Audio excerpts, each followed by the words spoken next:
ನೌಕರರ ಬೇಡಿಕೆಗೆ ರಾಜ್ಯ ಸರ್ಕಾರ ಮಣಿದಿದೆ. ಅಂದರೆ ನೌಕರರು ಸಾಕಷ್ಟು ಬೇಡಿಕೆಯನ್ನು ಇಟ್ಟಿದ್ರು, ಆದರೆ ರಾಜ್ಯ ಸರ್ಕಾರ ಮುಂದಾಗಿರಲಿಲ್ಲ. ಆದರೆ ಜಿ ಕನ್ನಡ ನ್ಯೂಸ್ ಕಡೆಯಿಂದ ವರದಿ ಆದ ಮೇಲೆ ಈಗ ಸರ್ಕಾರ ಎಚ್ಚೆತ್ತುಕೊಂಡಿದೆ. ಸೊ ಬಾಕಿ ವೇತನ ಪಾವತಿಗಾಗಿ ಸರ್ಕಾರಕ್ಕೆ 108 ನೌಕರರು ಆಗ್ರಹವನ್ನು ಕೂಡ ಮಾಡಿದರು. ಸೊ ಜಿ ಕನ್ನಡ ನ್ಯೂಸ್ ಪ್ರಸಾರ ಮಾಡಿದ ಬೆನ್ನಲ್ಲೇ ಈಗ ರಾಜ್ಯ ಸರ್ಕಾರ ಎಚ್ಚೆತ್ತುಕೊಂಡಿದೆ. ಇದು ನಿಮ್ಮ ಜಿ ಕನ್ನಡ ನ್ಯೂಸ್ನ ಮತ್ತೊಂದು ಬಿಗ್ ಇಂಪ್ಯಾಕ್ಟ್.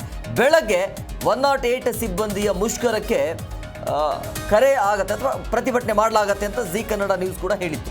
ಸೊ 2 ತಿಂಗಳ ಬಾಕಿ ವೇತನನ ಬಿಡುಗಡೆ ಮಾಡಿದೆ ಈಗ ಈ ವರದಿ ಆದ ಮೇಲೆ ರಾಜ್ಯ ಸರ್ಕಾರ. 108 ನೌಕರರ ಮುಷ್ಕರಕ್ಕೆ ಕರೆ ಬಂದಿರುವ ಬೆನ್ನಲ್ಲೇ ರಾಜ್ಯ ಸರ್ಕಾರ ಎಚ್ಚೆತ್ತುಕೊಂಡು ಈಗ ಅವರಿಗೆ ಅವರ ಬೇಡಿಕೆ ಏನಿತ್ತಲ್ಲ ಆ ಬೇಡಿಕೆಗೆ ರಾಜ್ಯ ಸರ್ಕಾರ ಮಣಿದಿದೆ. ಬೆಳಗ್ಗೆನೇ ನಿಮ್ಮ ಜಿ ಕನ್ನಡ ನ್ಯೂಸ್ ಇದರ ಬಗ್ಗೆ ವರದಿಯನ್ನು ಮಾಡುತ್ತೆ. ಅಂದರೆ ಸಿಬ್ಬಂದಿಯಿಂದ ಮುಷ್ಕರಕ್ಕೆ ಕರೆ ನೀಡಲಾಗ್ತಾ ಇದೆ ಅಂಥೇಳಿ ವರದಿಗೆ ಎಚ್ಚೆತ್ತುಕೊಂಡಿರುವಂಥ ರಾಜ್ಯ ಸರ್ಕಾರ ಅವರಿಗೆ ಸ್ಪಂದಿಸುವಂಥ ಕೆಲಸ ಆಗಿದೆ. ಉಳಿದಿರುವಂಥ ವೇತನ ಏನಿದೆಯಲ್ಲ ಅದನ್ನು ರಾಜ್ಯ ಸರ್ಕಾರ ಬಿಡುಗಡೆ ಮಾಡಿದೆ. ಅಂದರೆ ಬಾಕಿ ಇರುವಂತಹ 2 ತಿಂಗಳ ಈ ವೇತನ ಏನಿದೆಯಲ್ಲ ಅದನ್ನು ಪಾವತಿ ಮಾಡಬೇಕು, ಇಲ್ಲ ಅಂತಂದರೆ ಉಗ್ರವಾಗಿರುವಂಥ ಹೋರಾಟವನ್ನು ಮಾಡ್ತೀವಿ ಅಂತ ಸಿಬ್ಬಂದಿಗಳು ಈ ರೀತಿಯಾಗಿ ಆಗ್ರಹವನ್ನು ಮಾಡಿದರು. ಆ ವರದಿಯನ್ನು ನಿಮ್ಮ ಜಿ ಕನ್ನಡ ನ್ಯೂಸ್ ಮಾಡುತ್ತೆ. ಅದಕ್ಕೆ ಎಚ್ಚೆತ್ತುಕೊಂಡಿತ್ತು ರಾಜ್ಯ ಸರ್ಕಾರ. ಓಕೆ ಅಂತ ಈಗ ವೇತನವನ್ನು ಬಿಡುಗಡೆ ಮಾಡಿದ್ದಾರೆ. ಇದು ನಿಮ್ಮ ಜಿ ಕನ್ನಡ ನ್ಯೂಸ್ನ ಫಲಶ್ರುತಿ. ಇದು ಇವತ್ತಿಂದಲ್ಲ, ಸುಮಾರು 2018ರಿಂದಲೂ ಈ ಥರ ಸಮಸ್ಯೆ ಆಗ್ತಾ ಇತ್ತು ಸಿಬ್ಬಂದಿಗಳಿಗೆ. ನಾವು ಅನೇಕ ಬಾರಿ ಸರ್ಕಾರದ ಅಧಿಕಾರಿಗಳು ಮತ್ತು ಸಚಿವರ ಜೊತೆಗೂ ಸಹ ಸಭೆ ಮಾಡಿದ್ದ ಇತ್ತು. ಆ ಸಭೆಯಲ್ಲಿ ಆದಂಥ ತೀರ್ಮಾನಗಳು ನಮಗೆ ಪೂರ್ವಕವಾಗಿ ಇರಲಿಲ್ಲ. ಯಾಕಂದರೆ ಆ ಕಾರಣದಿಂದಾಗಿ ನಾವು ಮತ್ತೆ ಏನು ಮಾಡಿದ್ವಿ, ನ್ಯಾಯಾಲಯದ ಮೊರೆ ಹೋದ್ವಿ. ನಾವು ಸರ್ಕಾರದಿಂದ ನಮಗೆ ಯಾವುದೇ ಥರದ ನ್ಯಾಯ. ಈ ಬಗ್ಗೆ ಮತ್ತಷ್ಟು ಮಾಹಿತಿ ನೀಡ್ತಾರೆ ನಮ್ಮ ಪ್ರತಿನಿಧಿ ಮಂಜುನಾಥ್. ಫೋನ್ ಸಂಪರ್ಕದಲ್ಲಿದ್ದಾರೆ. ಮಂಜುನಾಥ್, ಕಂಗ್ರ್ಯಾಚುಲೇಷನ್ಸ್. ವರದಿಗೆ ಈಗ ರಾಜ್ಯ ಸರ್ಕಾರ ಎಚ್ಚೆತ್ತುಕೊಂಡಿದೆ. ಏನು ಹೇಳ್ತಿದ್ದಾರೆ ಸಿಬ್ಬಂದಿಗಳು? ಹೇಮಕುಮಾರ್, ರಾಜ್ಯ ಸರ್ಕಾರದ ವಿರುದ್ಧವಾಗಿ ಜೊತೆಗೆ ಆರೋಗ್ಯ ಇಲಾಖೆ ವಿರುದ್ಧವಾಗಿ ಇವತ್ತು 108 ನೌಕರರ ಸಂಘ ಏನಿದೆಯೋ ಆ ಒಂದು ಸಂಘದ ವತಿಯಿಂದ ಇದೇ ಶನಿವಾರ ರಾತ್ರಿ 8 ಗಂಟೆಯಿಂದ ನಮ್ಮ ಸೇವೆಯನ್ನ ಬಂದ್ ಮಾಡ್ತೇವೆ ಎನ್ನುವಂತ ಆಕ್ರೋಶನ ಹೊರಗಾಕುವಂತ ಕೆಲಸ ಮಾಡಿತ್ತು. ಆರೋಗ್ಯ ಇಲಾಖೆ ಅಡಿಯಲ್ಲಿ ಕಾಂಟ್ರಾಕ್ಟ್ ಬೇಸ್ ನಲ್ಲಿ ನಿರ್ವಹಣೆ ಮಾಡ್ತಿರುವಂತ ಜೀವಿಕೆ ಕಂಪನಿ ಏನಿದೆಯೋ ಆ ಕಂಪನಿ ಅಡಿಯಲ್ಲೇ 108 ಸಿಬ್ಬಂದಿಗಳು ಕೆಲಸವನ್ನ ಮಾಡ್ತಿರುವಂತದ್ದು. ಸಾಕಷ್ಟು ವರ್ಷಗಳಿಂದ ಈ ಜೀವಿಕೆ ಕಂಪನಿ ಏನಿದೆಯೋ ನೌಕರರ ನಡುವೆ ಭಿನ್ನಾಭಿಪ್ರಾಯ ಒಳಗಾಗುವಂತ ಕೆಲಸ ಮಾಡುತ್ತೆ.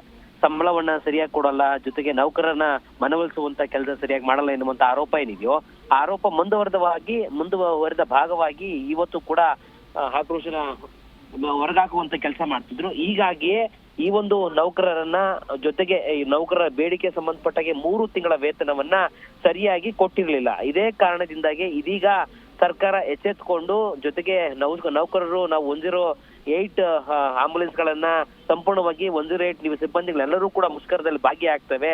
ಬಾಕಿ ಇರುವಂತ 3 ತಿಂಗಳ ವೇತನವನ್ನ ಬಾಕಿ ಪಾವತಿ ಇದ್ದ ಪಕ್ಷದಲ್ಲಿ ಸರ್ಕಾರದ ವಿರುದ್ಧವಾಗಿ ಆಕ್ರೋಶನ ಹೊರಗಾಕುವಂತ ಕೆಲಸ ಮಾಡ್ತೇವೆ ಎನ್ನುವಂತ ಎಚ್ಚರಿಕೆಯನ್ನು ಸರ್ಕಾರಕ್ಕೆ ಕೊಟ್ಟಿತ್ತು. ಈ ಸರ್ಕಾರಕ್ಕೆ ಕೊಟ್ಟ ಎಚ್ಚರಿಕೆ ಬೆನ್ನಲ್ಲೇ ಆರೋಗ್ಯ ಸಚಿವರಾಗಿರುವಂತ ದಿನೇಶ್ ಗುಂಡೂರಾವ್ ಅವರು ಜೀವಿಕೆ ಕಂಪನಿಯ ಆಡಳಿತ ಮಾಡ್ತಿರುವಂತವ್ರ ಜೊತೆಗೆ ಮಾತುಕತೆ ಮಾಡಿ ಅವರಿಗೆ ವಾರ್ನ್ ಮಾಡುವ ಮೂಲಕವಾಗಿ ಸಿಬ್ಬಂದಿಗಳಿಗೆ ವೇತನವನ್ನ ಬಾಕಿ ಪಾವತಿ ಮಾಡಿ ಎನ್ನುವಂತ ರೀತಿಯಲ್ಲಿ ಜಿ ಕನ್ನಡ ನ್ಯೂಸ್ ವರದಿ ಬೆನ್ನಲ್ಲೇ ಎಚ್ಚೆತ್ತುಕೊಳ್ಳುವಂತ ಕೆಲಸ ಮಾಡಿದ್ದಾರೆ ಹೇಮಕುಮಾರ್.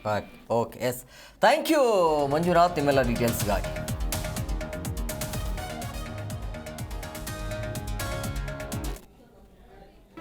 ಜಿ ಕನ್ನಡ ನ್ಯೂಸ್ ಈಗ ನಿಮ್ಮ ಮನೆಯಲ್ಲೇ ನೋಡಿ. ಎಲ್ಲ ಕೇಬಲ್ಗಳಲ್ಲಿ ಈಗ ಲಭ್ಯ. ನಿಮ್ಮ ನೆಚ್ಚಿನ ಜಿ ಕನ್ನಡ ನ್ಯೂಸ್ ಈಗ ಸನ್ ಡೈರೆಕ್ಟ್ ನಲ್ಲಿ number 292, Tata Play number 1664, Jio TV number 1334, NXT digital number 30, in cable number 30, city networks 51, U digital number 162, GTPL number 17, Rockline telecommunications number 42, Shri Basaveshwara cable number 168, rural cable network 60, Vinayaka digital 57, Abhishek cable 821, city channel 53, Siddeshwara cable network 57, ವಿ4 digital infotech 628, Surya digital networks 53, Gajanan digital number 836, Malnad infotech private limited number 56, Metrocast number 830, victory digital number 167ರಲ್ಲಿ ನೋಡಿ ಆನಂದಿಸಿ.